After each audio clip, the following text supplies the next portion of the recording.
আমরা খবর পেলাম আবারও মসজিদ ভাঙচুর করা হলো।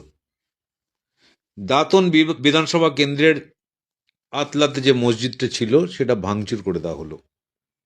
বিজেপি আরএসএস এর দল এইভাবে রাজ্যটার মধ্যে উচ্ছৃঙ্খলতা শুরু করে দিয়েছে।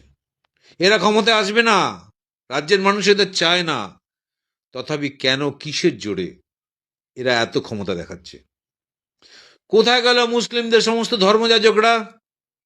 কোথায় গেল তোয়া সিদ্দিকী? কোথায় গেল আব্বাস সিদ্দিকী? কোথায় গেল নওশাদ সিদ্দিকী? এরা না আওলাত, এরা না পীরের আওলাত?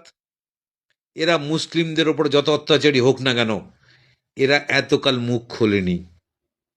এরা মুখ খুললে বিজেপির ভোট কমে যাবে, সেই কারণে মুখ খোলেনি। এবার কিন্তু ধীরে ধীরে মুখ খুলবে। এবার কিন্তু মুসলিমদের পাশে দাঁড়াবে, মুসলিমদের হিতাকাঙ্ক্ষী হবে। এবার ধীরে ধীরে মুখ খুলবে, কেন কি ভোট চলে গেছে। আমরা দেখেছি এই তোয়া সিদ্দিকী, নওশাদ সিদ্দিকী, আব্বাস সিদ্দিকী এরা কোটি কোটি টাকার বিনিময়ে কিভাবে মুসলিমদের অন্ধকার ভবিষ্যতের দিকে ঠেলে দিল।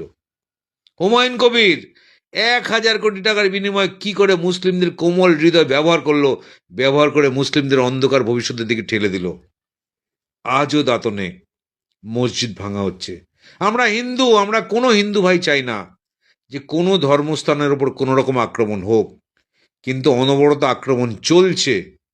কিন্তু মুসলিমদের যারা ধর্মযাজক, তারা পীরজাদা, পীরের আওলাদ, অনেক বড় বড় তাদের টাইটেল, তারা এতদিন মুখে কুলু পেকেছিল। এবার কিন্তু আস্তে আস্তে মুখ খুলবে, কেন কি পশ্চিমবঙ্গের নির্বাচন চলে গেছে। এখন এদের মুখ খুলতেই হবে, না হলে এই মুসলিমদের কাছ থেকে এরা উপঢৌকন পাবে না, প্রণামী পাবে না, আর ফান্ড পারবে না। এদের এদের আয়সী জীবনযাপন হবে না। এবার আমরা দেখব মুসলিমদের হয়ে একটু কথা এরা বলবে।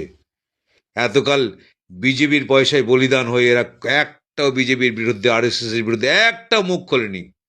এবার মুখ খুলবে।